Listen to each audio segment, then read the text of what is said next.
Hello student, আশা করি তোমরা প্রত্যেকেই খুব ভালো আছো।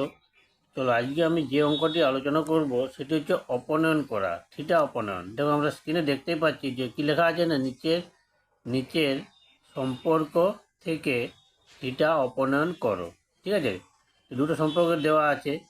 ঠিক আছে, এখানে আমরা দেখতেই পাচ্ছি দুটো সম্পর্ক দেওয়া আছে, এগুলো থেকে আমরা থিটা অপনয়ন করব। চলো দেখে নিই কীভাবে এগুলো থেকে আমরা থিটা অপনয়ন করতে পারি। যেটা দেওয়া আছে, দেখো প্রথমে যে ইকুয়েশনটা আমাদের এখানে দেওয়া আছে সেটা হচ্ছে এক্স ইকুয়াল টু 2 sin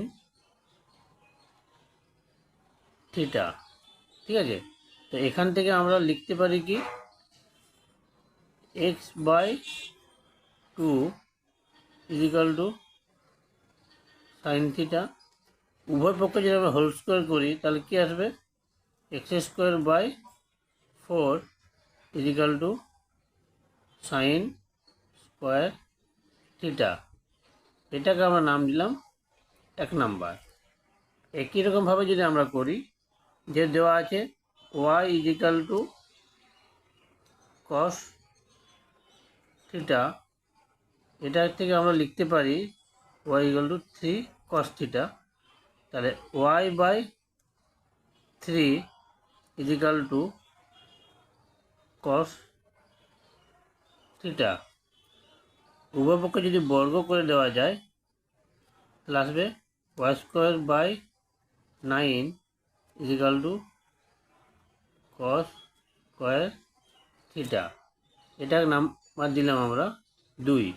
ঠিক আছে, এখন যদি আমরা 1 নাম্বার এবং 2 নাম্বারকে যোগ করে দিই তাহলে কি আসবে দেখো। এখন আমরা কি করব, 1 নাম্বার এবং 2 নাম্বারকে যোগ করব। 1 নাম্বার 2 নাম্বারকে যোগ করলে আসবে কি না, দেখো এখান থেকে আমরা লিখতেই পারি x²/4 plus y²/9।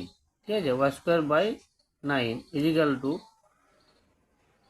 Sign square theta plus cos square theta implies that, দেখো x²/4 plus y²/9 is equal two 1। কারণ এইটার মান হয় sine square theta plus cos square theta is equal to, আমরা জানি কি যে এটার মান হবে 1। তাহলে দেখো এখানে যে ইকুয়েশনটা আমরা পেয়েছি এখানে কিন্তু কোনো থিটা নেই, ওটা থিটা অপনয়ন হয়ে গেছে।